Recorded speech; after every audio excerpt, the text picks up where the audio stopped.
नमस्कार मित्रांनो, आजच्या व्हिडिओमध्ये आपण 4 जुलै 2026 पर्यंत राजश्री शाहू महाराज शिष्यवृत्ती योजनेबाबत आलेल्या सर्व महत्त्वाच्या ताज्या अपडेट जाणून घेणार आहोत. जर तुम्ही किंवा तुमच्या घरातील कोणी विद्यार्थी उच्च शिक्षणासाठी प्रवेश घेत असेल तर हा व्हिडिओ तुम्ही शेवटपर्यंत नक्की पहा. ओके, आता जी पहिली अपडेट आहे ती म्हणजे की सध्या राज्यभरात 2026-27 या शैक्षणिक वर्षासाठी प्रवेश प्रक्रिया सध्या सुरू आहे. याच पार्श्वभूमीवर राजश्री शाहू महाराज शिष्यवृत्ती योजना पुन्हा चर्चेत आलेली आहे. राष्ट्रीय स्तरावरील नामांकित संस्थांमध्ये प्रवेश मिळालेल्या पात्र विद्यार्थ्यांना या योजनेद्वारे आता मोठी आर्थिक मदतसुद्धा दिली जात आहे. ओके, जी दुसरी अपडेट आहे ती म्हणजे की या योजनेअंतर्गत पात्र विद्यार्थ्यांना अनेक प्रकारचे शैक्षणिक खर्च शासनाकडून सध्या दिले जात आहेत. ओके, यामध्ये कोणकोणत्या गोष्टी समाविष्ट आहेत? संपूर्ण शिक्षण शुल्क, वसतिगृह शुल्क, भोजन खर्च, पुस्तके आणि स्टेशनरीसाठी आर्थिक सहाय्य अशा महत्त्वाच्या सुविधांचा सुद्धा समावेश आहे. यामुळे आर्थिक परिस्थितीमुळे विद्यार्थ्यांचे शिक्षण जे आहे ते लांब किंवा थांबू नये हा या योजनेचा मुख्य उद्देश आहे. ओके,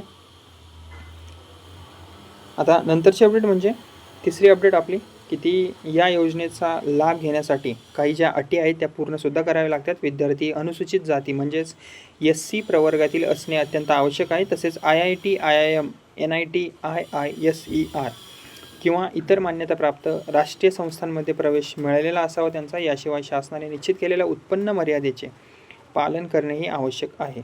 ओके, आणि जी चौथी अपडेट आहे या योजनेविषयी ती म्हणजे की राजश्री छत्रपती शाहू महाराज शिक्षण शुल्क शिष्यवृत्ती योजनेअंतर्गत पात्र विद्यार्थ्यांना मोठा लाभसुद्धा दिला जातो. विशेषतः पात्र मुलींना शिक्षण शुल्क आणि परीक्षा शुल्काचा 100% लाभ दिला जातो. तर पात्र मुलांनाही शासनाच्या नियमांनुसार शिक्षण शुल्कासाठी आर्थिक मदत थोडीफार मिळते. या योजनेसाठी कुटुंबाच्या वार्षिक उत्पन्नाची कमाल मर्यादा 8 लाख रुपये ठेवण्यात आलेली आहे. ओके, तसेच नंतरची अपडेट म्हणजे की अर्ज करण्यापूर्वी आवश्यक कागदपत्रे तयार ठेवणे अत्यंत महत्त्वाचे आहे. यामध्ये जातीचा दाखला, उत्पन्नाचा दाखला, प्रवेशपत्र, फीचा जो स्ट्रक्चर आहे तो, आधार कार्ड, बँक खाते तपशील आणि इतर आवश्यक शैक्षणिक कागदपत्रे आवश्यक असणार आहेत. ओके, आणि आत्तापर्यंत उपलब्ध माहितीनुसार, अधिकृत माहितीनुसार 4 जुलै 2026 पर्यंत या योजनेत कोणताही नवीन शासन निर्णय, नवीन GR, लाभाच्या रकमेत वाढ किंवा पात्रतेमध्ये बदल अजून तरी जाहीर करण्यात आलेला नाही आहे. त्यामुळे विद्यार्थ्यांनी केवळ अधिकृत सरकारी संकेतस्थळावर येणाऱ्या सूचनांवरच विश्वास ठेवावा. सोशल मीडियावर फिरणाऱ्या अपूर्ण किंवा चुकीच्या माहितीकडे दुर्लक्ष करावे. ओके, तर मित्रमंडळींनो, राजश्री शाहू महाराज शिष्यवृत्ती योजनेचा लाभ घेण्यासाठी पात्र असाल तुम्ही तर वेळेत तुमची प्रवेश प्रक्रिया जी आहे ती पूर्ण करून घ्या.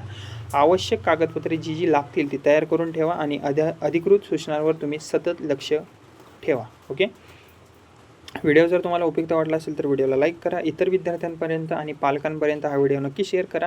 आणि अशाच शिष्यवृत्ती, सरकारी योजना, शिक्षण आणि महाराष्ट्र शासनाच्या ताज्या अपडेटसाठी आपल्या या बडी नावाच्या चॅनलला सबस्क्राईब करायला विसरू नका. धन्यवाद.